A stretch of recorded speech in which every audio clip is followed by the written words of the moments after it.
एक घने जंगल में एक बहुत ही ताकतवर लेकिन आलसी बाघ रहता था। वह दिन भर जंगल में घूमता, शिकार करता और फिर किसी पेड़ की छांव में लंबी नींद सो जाता।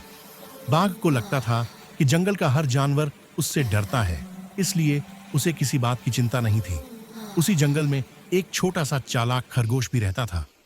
वह बहुत तेज दिमाग का था और हमेशा सोच समझकर काम करता था। एक दिन बाघ शिकार करके पेट भर चुका था और नदी के पास एक बड़े पेड़ के नीचे लेटकर सो गया। उसकी जोर जोर से खर्राटे लेने की आवाज पूरे जंगल में गूंज रही थी।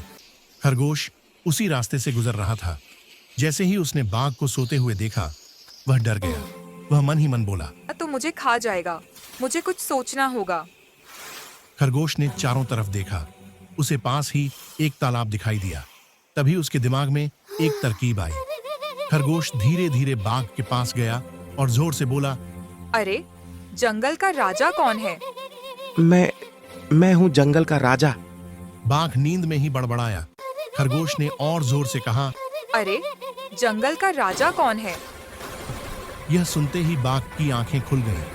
वह गुस्से से गरजते हुए बोला, क्या कहा तुमने? कोई और राजा?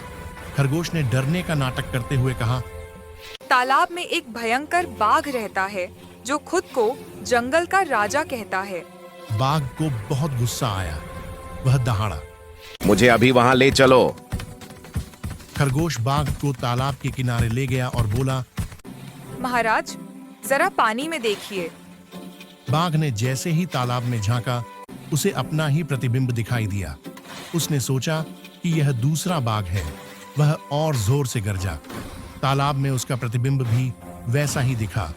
बाघ को लगा कि सामने वाला बाघ उसे चुनौती दे रहा है।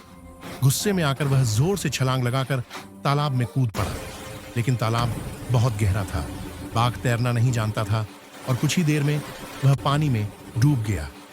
खरगोश किनारे खड़ा सब देख रहा था। उसने राहत की सांस ली और खुशी खुशी जंगल की ओर लौट गया।